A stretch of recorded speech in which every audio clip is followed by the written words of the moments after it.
Well, good morning, guys. Welcome back. We are back at the cabin. I'm Kevin, if you don't know who I am yet. If you're just tuning in, this is your first video. You're just checking us out now. Well, I'm Kevin, and this is Kevin Builds, Modern Self-Reliance. And today we're working on our siding. But something got in the way.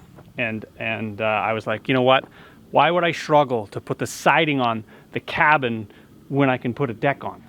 Because it makes no sense. If I got to build a platform to get the siding, why don't I just build the deck? So what I did is the other day I actually spent a little bit of time and I milled up some 2x10s, actual 2x10s. So they're actually 2 inches thick by 10 inches wide, and that's going to be my deck platform. Those are white pine.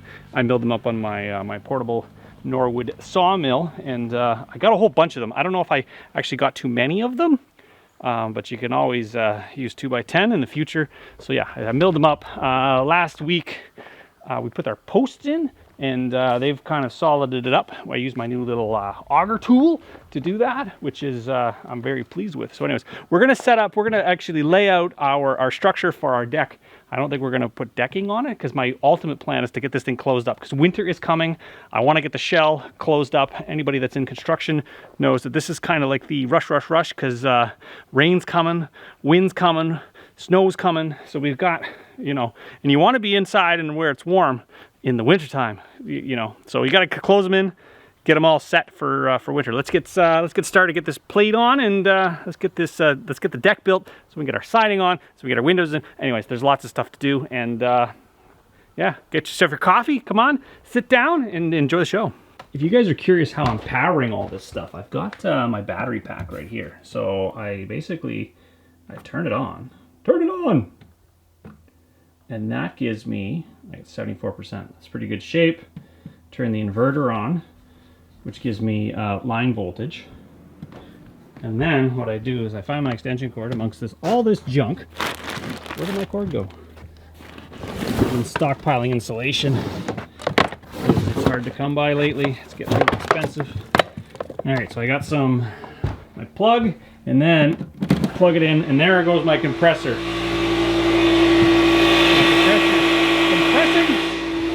And yeah, we're in good shape. This is my public service announcement. Not really. This is just the tips and tricks.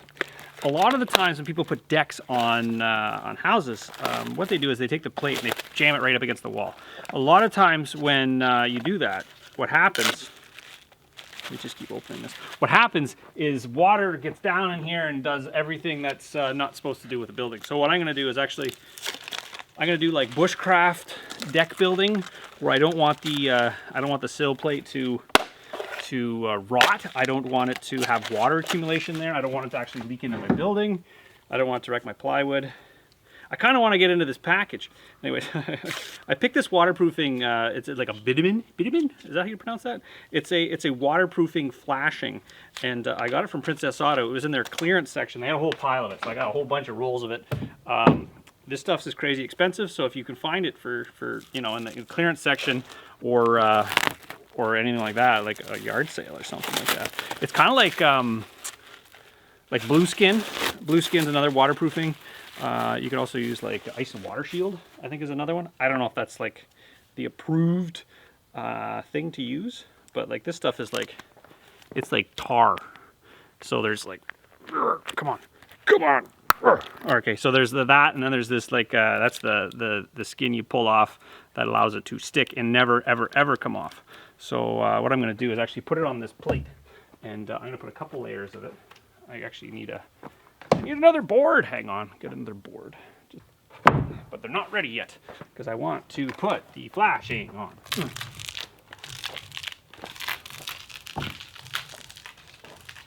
So I'm actually going to go right down to the bottom. I'm actually going to lip it over just so it drains off of there. And just like that. My flashing tape. And it sticks a lot better in the summertime than it does in the wintertime because it's warm. Okay, so now that I got my flashing up, I want to put my plate on. But the problem with putting a plate on is the plate now will rot because the water's got no place to go. So what I want to do is I want to actually put a little bit of standoff between the flashing and the plate. So what I'm going to use are these standard Canadian hockey pucks. Well, they could be American hockey pucks too, but yeah, so that's the plan, is to put them like a spacer, and then I'm going to lag right through the board, the plate, into my structure, and that gives my little self a little bit of an airspace between the plate and the front of the building. So everything that collects there can just, and the pucks should last forever. That's my theory anyways. So anyways, we're just going to space them out equally, probably 16 inch on center. We want to put 2 pucks every 16 inches. That's a lot of pucks. Maybe we'll go every 2 feet. Every 2 feet and then 1 in the middle.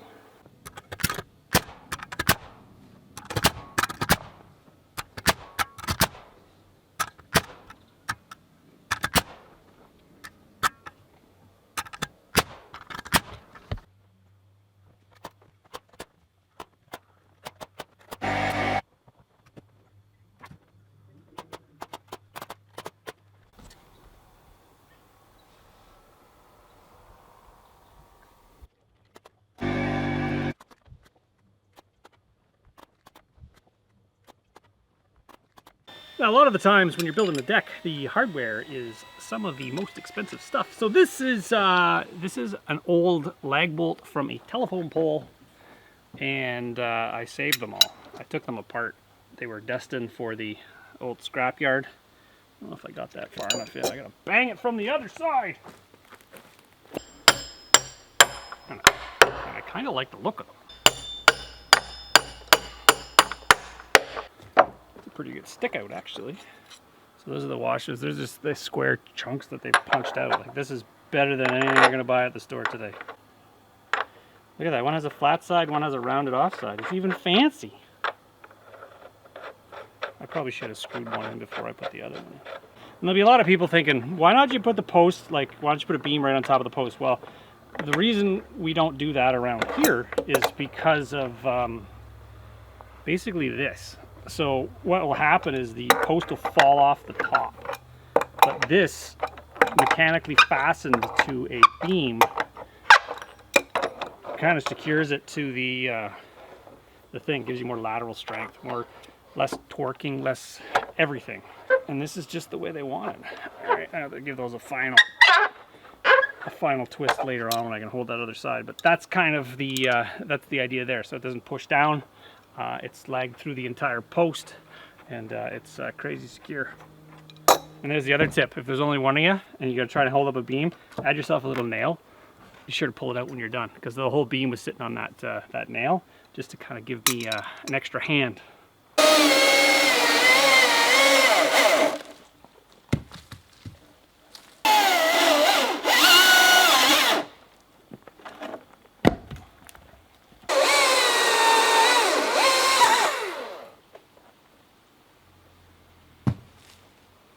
Well, framing of the deck goes pretty quick. It would go a lot quicker if I straighten the boards to begin with. Coming off the mill, the butt ends of them are not square, so I have to actually take the time to take each piece of lumber and square up the one side. Now, with this particular deck, all I want to do is square up the one side, add it to my rim joist, and then run them wild, because I don't exactly know the length of my deck quite yet. So I'm just going to run them wild, tack them in place, and then figure out how exactly long I want the deck once everything is in place.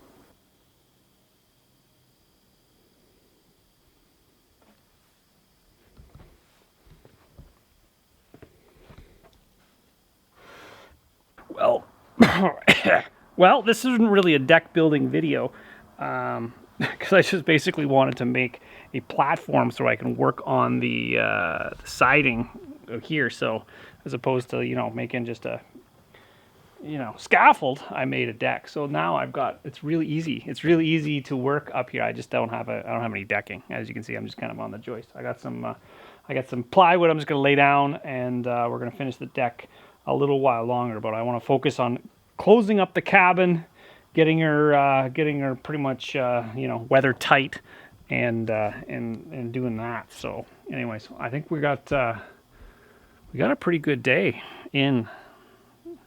It's pretty easy once you have all your material. You know what? One day I'm going I'm going to go back to the store and I'm going to buy material, and I think that'll make it a lot quicker, a lot easier, a lot more expensive. But I think like if I ever use, you know, factory material again, I think I don't know, I'll be a force to be reckoned with, as opposed to, you know, using material that I've made myself out of trees. Yeah, I'm pleased with the way this actually has turned out. It's actually quite nice having an exactly square edge board. Usually when you get a deck board, it's got the rounded edges on it, and what happens is it tends to fall over a lot. But this stuff, well, I did mill it to 2 inches thick, so it does have a lot more edge to actually sit on. But this stuff, it seems to sit better on the beam. So I don't know, 6 one, half dozen of the other. I don't know why they round the edges off of the boards when they machine them. I don't know, to make them look pretty for the people installing them, or is this for the, you know, the soft hands? The soft hands, they don't want to get sliver. I don't know. There's probably a reason why they round the edges. I'm not sure why, but anyways, yeah, we're in good shape. I'm just rambling now. I think that's pretty much it for this evening. I'm going to start again tomorrow, bright and early, and hopefully we can get some siding on, some windows on, moving right along. The joys of construction, having everything everywhere, especially where you don't want it. There's like so much left undone. I'm right in the middle of it. You can't really. It's, you know, what's good is you're fully immersed in the renovation aspect. It's like a whole house renovation. You got the kitchen renovated, and bathroom renovated, and the living room. There's nowhere to go. You just gotta embrace the mess. We're getting there. If I was to estimate completion to make it like super comfy again, we're probably at 30% right now. 30% done. Outside's getting there. Anybody else notice bananas are getting really hard to open, or is that like a old age thing? I find I can't get them open anymore. I gotta rip the end off. Look, it doesn't have a convenient stem anymore. I should open it from the other side like a monkey. Oh well. Common problems.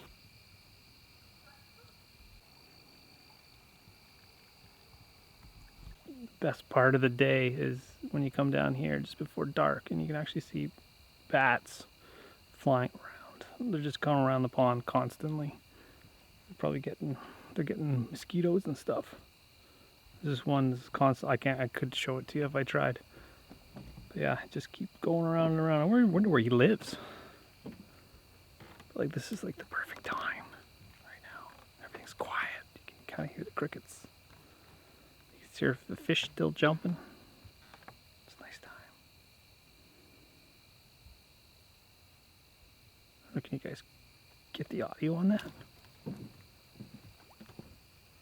what it's all about right now. Hold on. This is before they eat it.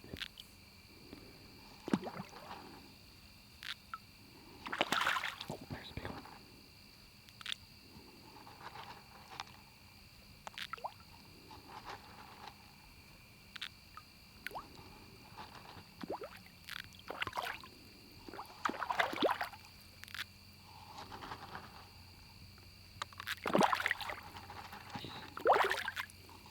They're like right up at the dock now.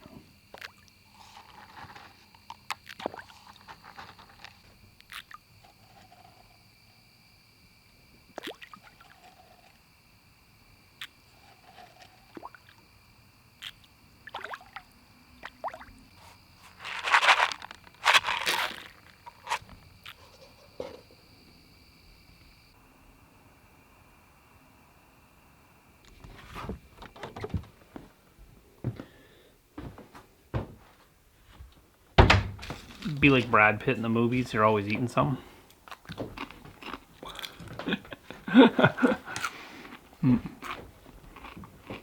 It's hard to do. I give Brad Pitt credit on the eating while acting. It's hard to have a conversation while you're eating. Maybe you just gotta look instead. What I was going to say is you can kind of start to see where the existing deck and the new deck are going to transition into one deck, one really, really big deck. I'm gonna make like a kind of like a curved transition from the main deck to the existing deck, just to kind of give it a little bit of style and not so chunky. Like I don't really like straight lines that much. So I was running a little low on garage door panels after I did my roof, and I was like, I wonder if my garage door guy's going to be doing any more installs. And sure enough, I get a call, and he's got the, I quote, the mother load of garage door panels, and I'm like, bring them on. So we dropped them off. I think we're going to deal with that. I've been having a hard time getting insulation. Not that the store doesn't have it, it's just that it's crazy expensive. So I've been kind of looking on Marketplace and Kijiji and looking to see if anybody's got any. And as soon as it just gets picked up right away. And I think I went on a rant before when I was building a shed and I bought insulation. Actually, it's gone up again. It's like $97 a bundle. $97 for a bag of insulation, which is insane. So I've been picking some up. My buddy Grant actually got me a full bundle of pink insulation unopened. I don't know how, like somebody dropped it off at a dumpster. He saw it, he picked it up. Material wise, I think we're doing pretty good. We're pretty good shape. Yeah. Some more thought before I head on up to bed. There was a comment, and I don't remember the guy's name, but it was a good comment. And it was about how about you turn the kitchen, the main cabin, which is this cabin here that we're in, into like a sleeping bunkie.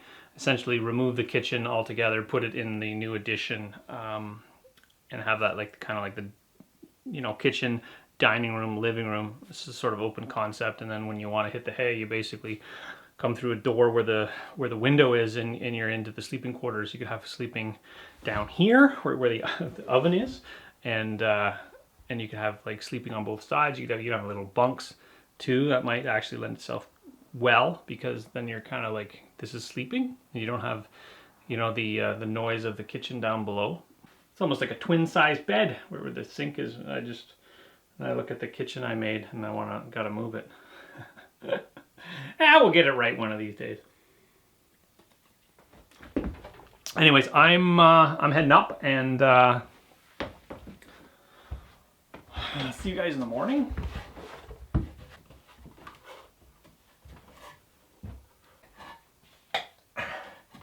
There we go.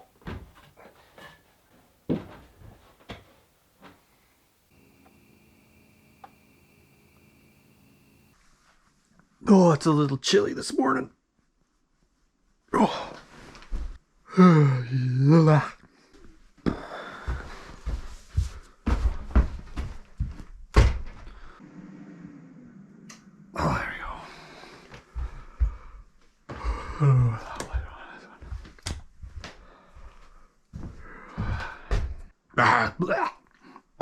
It's a little cold. It'll have to do.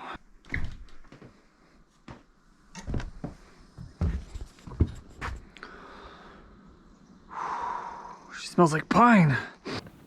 Well, this is gonna have to do.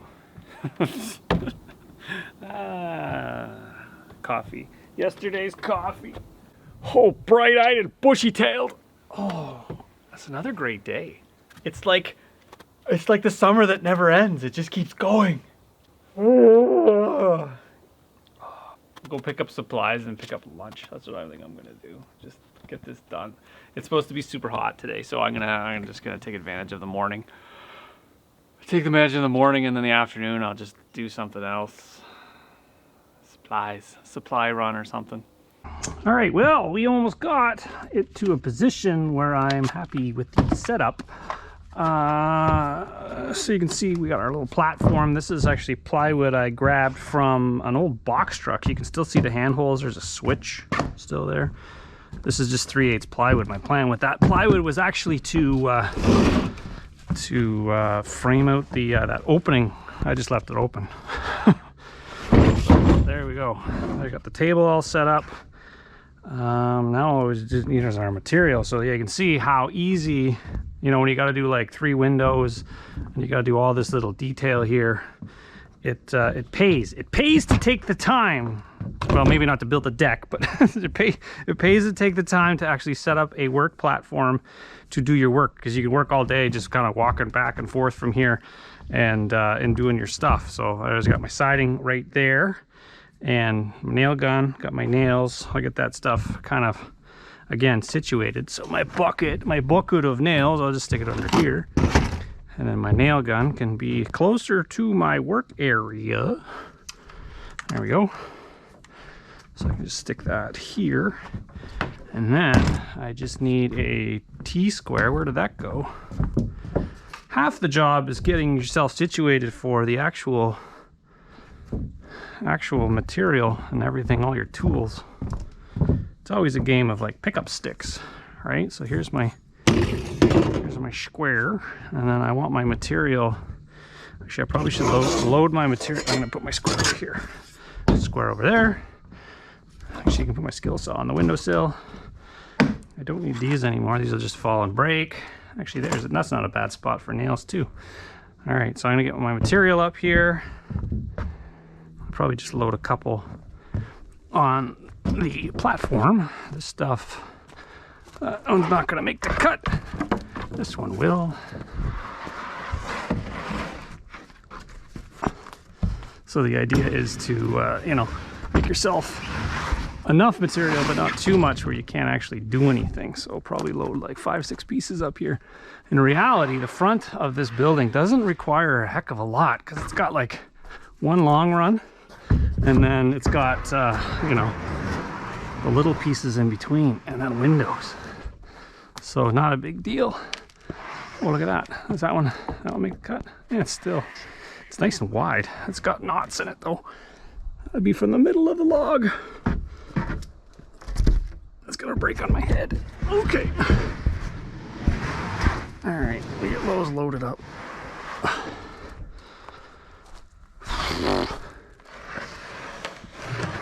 See, this is the stuff that when Don and I were working together, Don would be, a lot of responsibility he had was getting the stuff kind of ready for installation, like prepping the stuff, getting the nails ready, getting the gun ready, in position, getting the material ready. And it was go time. But, you know, it's not terrible. It's good to get back to this stuff. It's not like I wouldn't do it myself. Well, as you can see, I'm doing it myself, but it's always easier if you got somebody else, you know, getting it ready. Be like a scrub nurse. Get the patient ready for surgery. That's pretty much what Dawn was doing a lot of, getting the patient ready for surgery. So the other day when I was milling siding, I actually got some pieces of deck boards milled up because it wasn't quite good enough for the structure. So what I'm gonna do is just use this as a template. I just gotta carry it down to the cabin just to use it. What I'm gonna be using is about 1-inch pine boards, and I've got to let them dry out before I put any coating on them, because otherwise they'll just pop off. So this is like, put it on over winter and then probably wash it with some sort of wash, and then do a coating, some kind of industrial coating to preserve it over the time, or I might just leave it, I don't know. Stay tuned for that. The old 200-meter dash with wood in the morning really gets you going.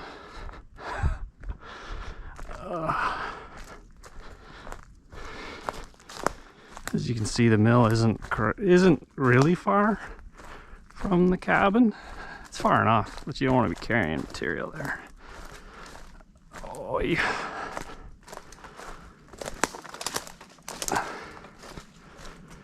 Sneaking through the forest. The stuff. Oh. Doop-de-doo. Okay.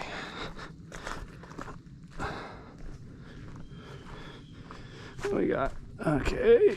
And then All right, so the reason why I want to grab this is because I want to be able to not put my siding into my deck. So that's a good starter piece. You can see there. Actually, we got too much already. So you can see how that marries up to the existing deck for height-wise. So that's gonna go like right up against the building. And then our siding's gonna come right down to there. That's perfect, actually. That just gives me a good template to go on. I can just slide it down as I go. And then that'll give me a nice, clean finish. That's a spare piece, apparently, because I didn't think they were that long. Or my deck was that short. But yeah, you can kind of get an idea what this is gonna look like. It's beautiful. I love it, love it, love it. This is a way to square up your lap siding if you've got no straight edge. So this is just the chainsaw cut, and a lot of the times it's not square. So like if I was going to use that as a square edge, I would run out of material, I don't know, about 4 feet away.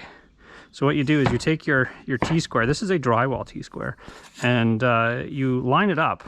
You just shoot it down the line. And wherever is best fit to get the most material, that's where your square is going to be. So there you go.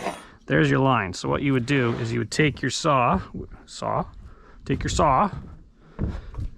and you cut this line.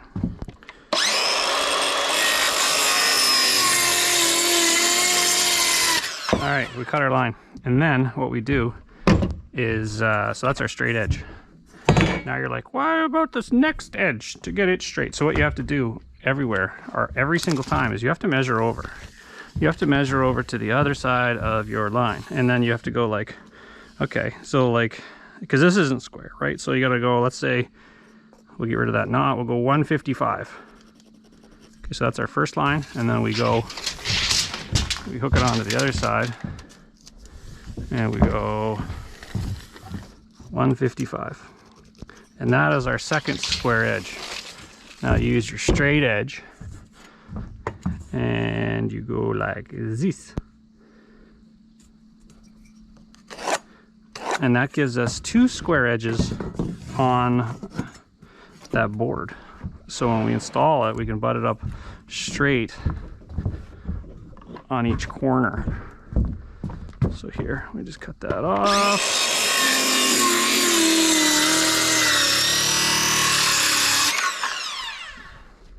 Make you feel like you're building a birdhouse.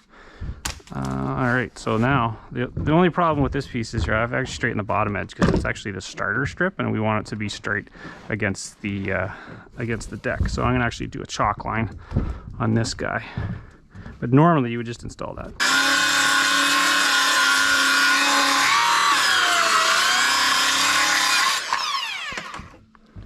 Our first board going up, and every other board will be easier than this. All right, I put another layer of flashing up there because I figured if the snow is to get up a little higher than that, I want it to be protected. So there's our fit. And I think I probably want to leave a little bit of a space there because I want it to not wick up that thing. Actually, I could leave a little drip edge behind it. I'm gonna tuck that guy right up against my post. Trim off the stuff afterwards. And that's tight. Tight, too close to the wall. All right, so there we go. That's pretty good. I like it. I like it a lot. All right, so there. Nail gun. We tack it. Tack it with 3 1/4 inch nails. I didn't put the smaller nails in. There we go.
Can anybody see what I got behind me? It's a load. It's a load I probably shouldn't be driving down this trail. It's garage door season again. And I probably should focus on driving, but instead I'm showing you how precarious this is. This is the flat deck trailer full of garage door panels. Well, it's not quite full, but it's full enough. There's quite a few there. I'm just gonna try to get it close to where I store my garage door panels without taking out any trees. It's pretty okay-ish. We good? We good. We good, we good. All right, let's get these to its location and then we're gonna unload them. And I'll show you exactly what I got. Okay, before I unload my garage door panels and show you exactly the haul I got, I wanna talk to you a little about something that is near and dear to my heart, and that is shoes. I can air my grievances now because I feel as though I should, you know, as a friend. Okay, so here's what it is. So the other day I was at Cabela's Bass Pro. I like to stock up in the summertime on shoes because in the wintertime, stock selection, whatever, it goes down a little bit and you don't have shoes. So I go out and I go buy a couple of pairs of shoes, and they're like my shoes for the year. So I expect a shoe to last between 6 to 8 months. Okay, so like, or a year, right? I think the warranty is about a year on shoes, and that's what I expect to last. I wear them every day, and I do a lot of stuff, and generally speaking, I buy a quality shoe because I don't really want to deal with shoes. I don't even want to talk about shoes, but I'm talking about shoes now because really it's, you know, got under my skin a little bit. So, okay, so here's the history. So these are old shoes. So these are old shoes. You can tell these are Keens. These are old. You can tell by the way the leather is, it's kind of like faded and whatnot. So this shoe is okay, right? So there's nothing really wrong with this shoe. Like the toe thing is still intact, and you know. But so the problem is this starts to try to kill you when you're trying to climb over stuff. That catches on stuff. So it's basically the sole has delaminated from the shoe itself, both sides. So that's probably a 1-year-old shoe.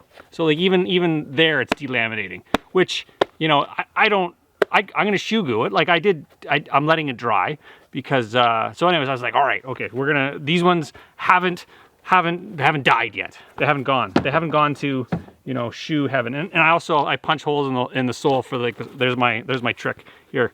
If you deal with sawdust and you don't like safety shoes, that's what you do is you punch holes using a hole punch in the bottom of the sole, and it gives a spot for the sawdust to sit in your shoe and not bug your foot. Yeah, it's a hack. They used to actually, Mark's Work Warehouse used to sell shoes that had a sole with little holes in them and the sawdust, and then they disappeared. I don't know, maybe they were too good.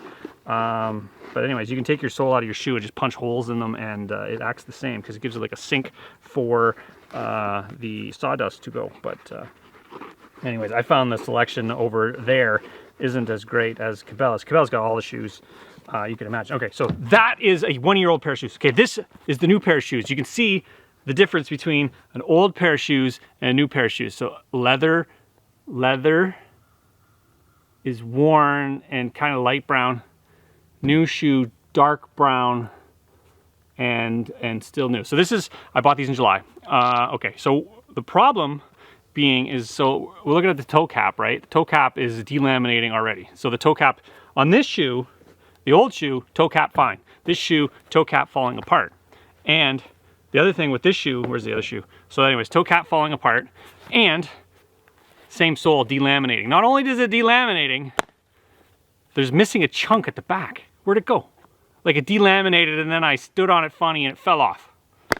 All right, so that being said, my confidence was a little shaken with Keens. So I went to Old Faithful, I got myself some Merrells. And I don't know why I switched from Merrells, but I did switch from Merrells. Again, I don't know why.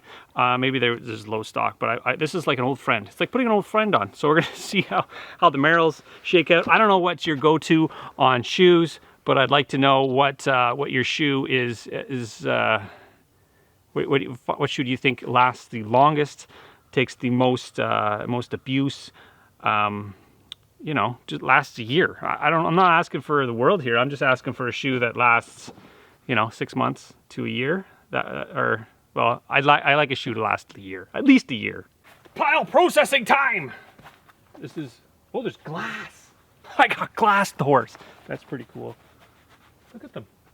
Those are nice. All right. Safety eventually. There we go. I get squished by these.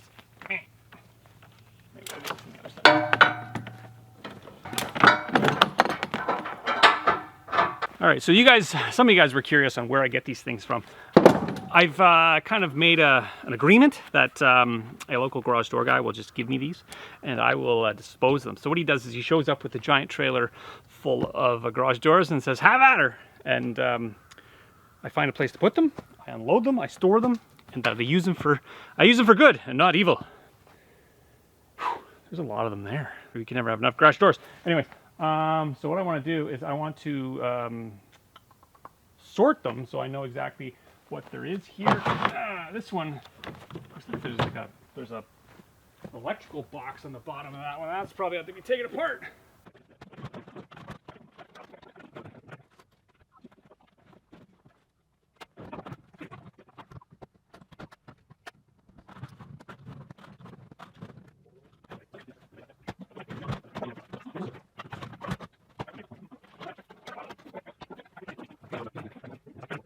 All right, well, that was quite the load. I got them all stacked up, the ones that are good. I've got these I'm going to actually use. These are 4-inch bad boys. Where do you think they use those garage doors? 4-inch ones. Any guesses? Any guesses? Government. They use them for post office. Yeah, these ones are, oh, those are brand new ones. And then this is aluminum, extruded aluminum. Just got to pull the weather stripping off. That's some big money there. Extruded aluminum. I don't know, they're $1 a pound or something right now. It's crazy. So that stuff's that's you know, $30 bill all day long, Brando. And over here I've got the glass panels. There's two of these long glass panels, and then there was 2 of these shorter looking ones. Shorter looking windows, those are convenient. And the thing about these aluminum frames is you can actually take them apart and you can shrink them to whatever size you want. So those are actually really cool. Or if you really want a really tall door, you just flip it over, put some hinges on it. Or you can use it as a garage door. And these ones that are still on the trailer didn't quite make the cut. They're a little bit too much damage, but I'm going to take the hardware off of them a little bit later. There's a nice piece of angle there. Some nuts and bolts and stuff like that. So yeah, put them in stock and you never know when you can use them. This one's a little bottom panels. That's just like rust, where there'll be a lot of salt from the winter. Those ones, that one's just kind of gone. And this will end up in the scrapyard. But yeah, not a bad haul. Well, hello. Wouldn't it be nice to be able to just kind of have a window this clean all the time, like a virtual window? Yeah, we don't live in that world yet. So we got to put actual windows in. And they're extra dirty. Is that the Loch Ness Monster? I don't know, which one do I like better. This is definitely the one. In order to install my windows, I first started with a level line all the way across all 3 windows, because whenever you have windows in a row like this, you kind of want them all to be at the same level, and that helps you in a couple of ways. It makes all your trim line up. It makes it so it doesn't look all janky. So the idea is to make every window the same regardless of what your rough stud opening is. So start with your first window. I added a couple screws in order to hold it in place. I made sure it was proud enough that when my brick mold goes on, it will cover the frame of the window, and then I repeated the process a couple of other times in order to get the 2 other windows in. And then once everything was in, I kind of looked at it and made sure everything was hunky-dory, everything that was lined up, that had to be lined up, and make sure everything's good that way. And then once those are in, I basically going to add some spray foam and some flashing, and my windows are installed. This is possibly the dirtiest window I've ever installed. But on the bright side, there's no stickers on them. You ever seen those brand new windows where you spend 3 hours taking off stickers? Yeah. This one, just you need to just take out the dirt that's sitting there. These have been sitting in stock a little too long, I think. There's dirt. But these will clean up nice. You just got to do like the dry clean first, like with a broom or something. Or you just leave them like this and it looks like they've always been here. All right, so I'm going to show you a little bit of a detail here that I don't know if this is the right way to do it. This is just the way I'm going to be doing it. Normally, you would have some sort of a flashing here because what happens is rain comes down the siding and goes here and then hits the top of the window. Ideally, hits the top of the flashing and just kind of goes out and doesn't cause any damage. But in this case, because of the lap siding and because of the non-conventional way of construction, I am going to have to make do with what I have because I don't have any flashing. So what I'm going to use is essentially the liquid rubber seam tape, and this is the stuff I have left over from the roof. It is completely waterproof. What I'm going to do is actually I'm going to tuck it in. I can't do it with one hand, but I'm going to tuck it in this little gap here, and then I'm going to seam it up to the top, or actually to the tar paper that I have, and then I'm going to coat it with liquid rubber and make it all pretty much consolidated. It's going to be like a fish tank. It's going to keep all my water from my top edge. And if you can keep the water away from the top edge of the window, you have a lot less chance of it infiltrating from the sides. This is liquid rubber, the same stuff I used on the roof. And what I'm going to do is coat that seam tape at the top of the window, and it's going to make it waterproof. I should show you this stuff. Hang on, 1 second. I used a bent fork, and I was able to take my bent fork and push it up underneath. Can you see that? And what I did was I pushed the waterproofing up and underneath there, and I tucked it into the tar paper that was behind it. So the idea is it's going to act like a rain screen. So if the water gets through the siding, it's going to hit the stuff, come down here, and then away she goes. So again, we're going to recoat this with liquid rubber. It'll fill any of the nooks and crannies, and it'll do its best to keep the water out. I'm pretty confident in this method, although I don't recommend this method. But it's what I'm going to do. And, you know, if you guys got any ideas to do it yourself, go for it. I'm just making it waterproof. And this is going to be covered by trim, so you're not going to be able to actually see this. So another couple of coats on this thing, and she'll be waterproof. This is kind of like, you know, shower waterproofing. Same idea. This is the color sealant. Just want to be a heavy, thick coat. A thick coat. I'm gonna actually probably put like multiple coats on this because I really want it to dry. And then what I did was I actually spray foamed the edges here, which I'm gonna let that dry a little bit. And I'm actually gonna coat that because spray foam by itself isn't necessarily waterproof. It'll absorb water over time. So if I can coat the spray foam with liquid rubber, then that'll make it pretty much darn near waterproof, proof. All right, Chris has decided to grace us with his presence. Monday morning quarterback, what's your thoughts? Well, I know you already told me your thoughts. Well, no, but exactly maybe opposite to mine. Pretend I didn't tell you my thoughts. I haven't heard your thoughts yet, so go for it. All right. Well, I was thinking probably this was the thing that you were gonna do. Okay. With the space, because we've renovated enough space to make them more useful. Right. To know. Okay, so if you weren't going to move everything... If we were going to take the path of least resistance, which sometimes is good, but we're not paying labor here. Well, what I thought you were going to do is put the fridge here. That was the original plan. I was thinking that. Okay, and then you were gonna put like another here plus overhead here. Oh, like a galley kitchen. And maybe cancel out the window. Right, so then you'd have some storage up above here for all your dishes, and you have a prep area. So this just becomes like an official kitchen. You still have a sleep area up there. You take the table and you make that into like a gathering area plus overflow sleeping. So you would have like a bunk bed over on the other side, plus a couch. Plus sitting, just the whole like rec space, right? Right. Overflow sleeping, so then you don't have to all sleep in the, like, people don't like to sleep in the same bedrooms with other people unless they're in the same bed. So you'd have sleeping up there, which would be a private sleep area, and then you have, you know, overflow sleep area on the other side. Okay, so I don't disagree with his plan. It's a solid plan. So what I'm thinking is taking the kitchen completely out of here. I think I might have mentioned it earlier in this video, actually. So the plan would be to remove this as a kitchen. So this would be chilling, relaxing. There'd be a bunk bed where you're like a bed with another bunk if you needed it. So like a lower level bed. You could even go like a bed across. You could do like many beds, like a loft bed. You could have a little desk in here or something like this. This would be the chill area, because I found what the problem was. It was getting crazy hot in here, and you don't really want to sleep where the stove is.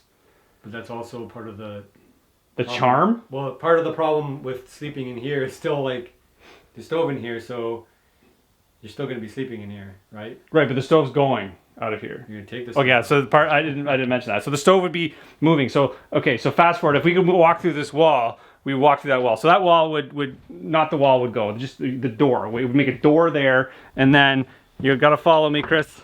You got to follow me. All right. So in the new addition, we'd come through this door. So this is the door right here, and what we'd do is we'd have a door right in the middle of our kitchen. So the kitchen would go here. So the kitchen sink. I'm really dark. Backlit. Okay, so the kitchen over here would be right here. So stove, you kind of got your central area, or I haven't really thought of it a lot. But so the kitchen, blah, blah, blah. And then over here, I didn't really think of that door yet. Huh. The door's too close now. Because you can't use like unless you open out, then you can use up above. Well, you could do a pocket door. You could, but this is a very narrow space. I don't know. So the plan was to do like a kitchen here. You got lowers, uppers. You got lots of height. You've got lots of place for actual light above you. You got a door. Maybe the door. Maybe instead of this guy, the door opening's here, which it makes it a little bit more complicated. But it makes this space here just doors, right? So like it's not complete loss of space. So you could have like, you know, your proper work triangle. Maybe you could have. And then you have your fireplace over there, and then this is still like dining room, hangout room. You can have a couch. You could have like a pull-out couch. You could even make a Murphy bed with storage. I don't know, like a ammo lock Murphy bed storage that don't have mice crawling in it or something. I think except for the door situation here, I would say either wood could work fine. But I think with the door, I think it and the simplicity, I think it still makes sense to just make this like an overflow gathering area, and you can put your table here or like a really long table there, because everybody needs tables and hanging things, and this could be like a hanging wall and a table thing. This is the only or the couch, or the couch could go here, or any of the walls could have a couch, right? You want a couch or whatever. I don't know. I'm not sold completely. You're not sold on. Okay, so the logistic issue that I was thinking in my head is that we're putting a washroom there. So there's going to be an actual fully functioning washroom there. The problem is the sink is way over there. So the kitchen sink being way over there and the washroom being over here. So my plan is to have a 4-season non-freezing water system. Now having everything in this kind of location simplifies the logistics involved with not having water freeze, because we could, in theory, so under here would be our water, and then you could in theory heat that.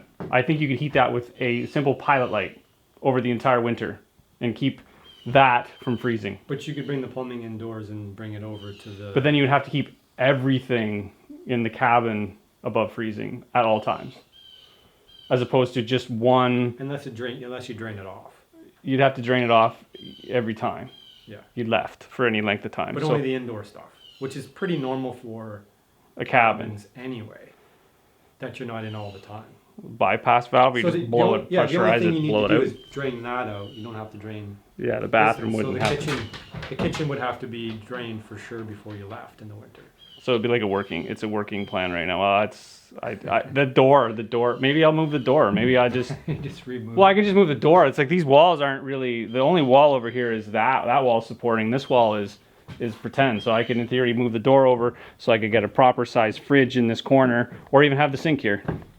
I don't know. It depends if you have more people than one or more groups than one. And you could have like a waking group and a sleeping group. Well, the sleeping group in there is great because you close the door and then you got a big giant area with your stove and whatnot. Yeah. And then they're not cooking over there. Yes. However, you still need some heat over there. You get some heat, I guess, with the doors, the pathways over. But you still have to kind of deal with the separation of like wanting. You can still have different groups sleeping, right? You still kind of have that Well, that need for the separation. That's- So you're still gonna have sleeping over here anyway. well, yeah, you'd have sleeping over here, but this is a bigger area. So this is like the night owls would stay over here until they're tired, sitting by the fireplace having a cigar. I don't know how the cigar came in. I don't know. I think it's all the same. I think it's.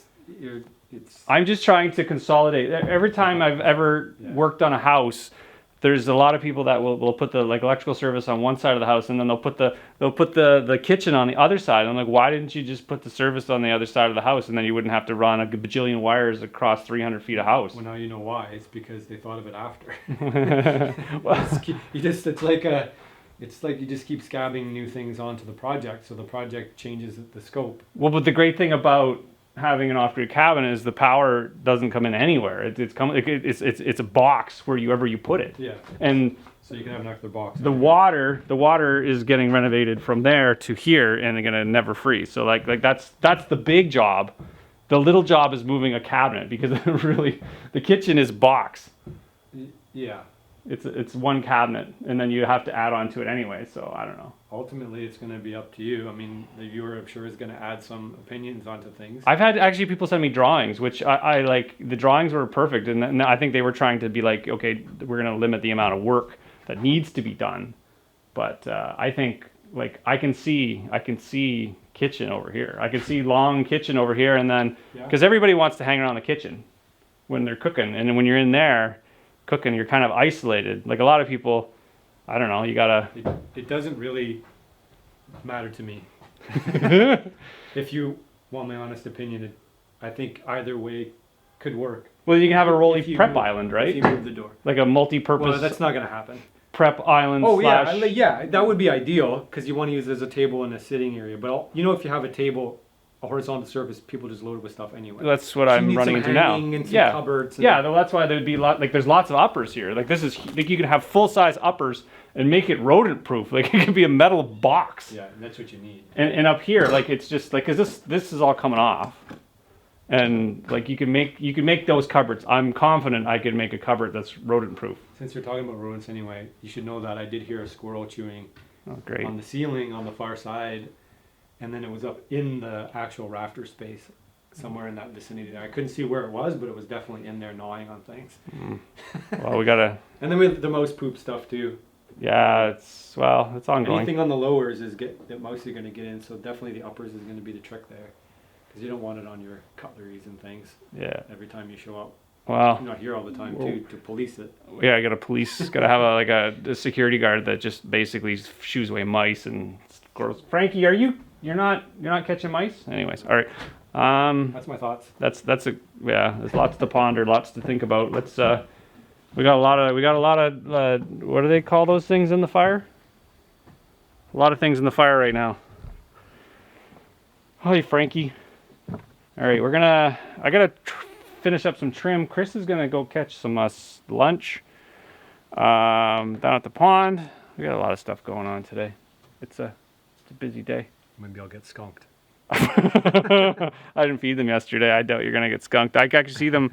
I could like at dusk last night. You could actually see them leaving, like they were like full free willying in the air. I don't know if they were catching bugs or whatnot, but like They're very temperature sensitive. Have you not noticed that? Like, as soon as it gets cooler, they start getting more active, and you throw the feed in, and they surface. But it was like overnight. I think it was like 8 or something like that. That's perfect. So it was, I love that. It was chilly. They get busy. They get eaten. They get fat.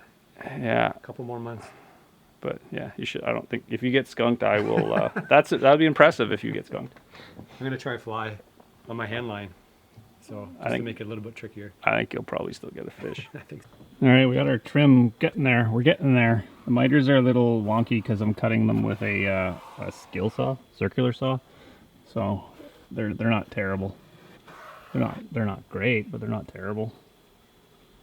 Anyways, lunch is being served. Chris, the Wooded Beardsman is cooking me lunch. Or we kind of like half helped. Deep fry. We're deep frying trout.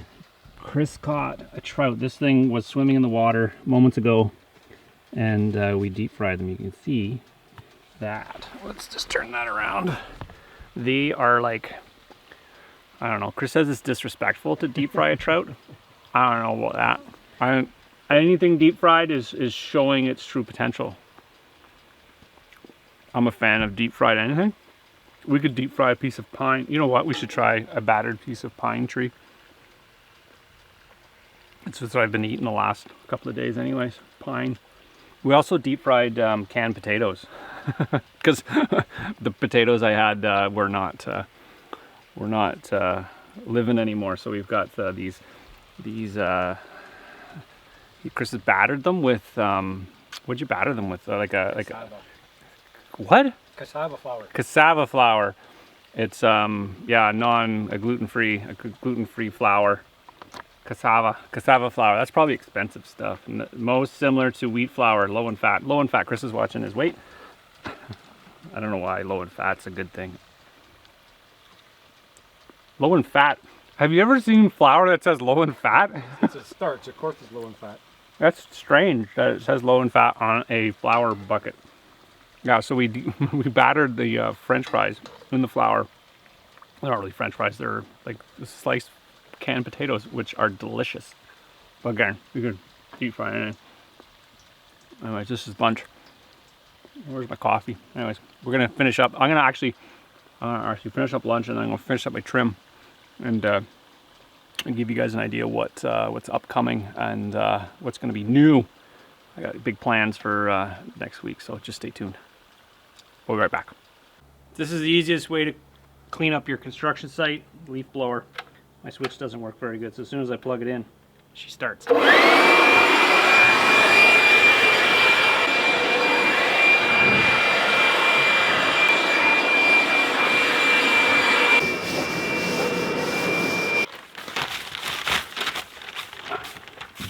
If you've ever cleaned windows, the easiest way to do it is with a piece of newspaper. It gives you that, just enough scrubbing to get her kind of dislodge all the crud that's on it. And not to mention it's free. Not the paper towel industry that makes you buy paper towel. I've been in the bush for 5 years or something. So they've accumulated a lot of junk. Let's do the inside and see how clean we got that window.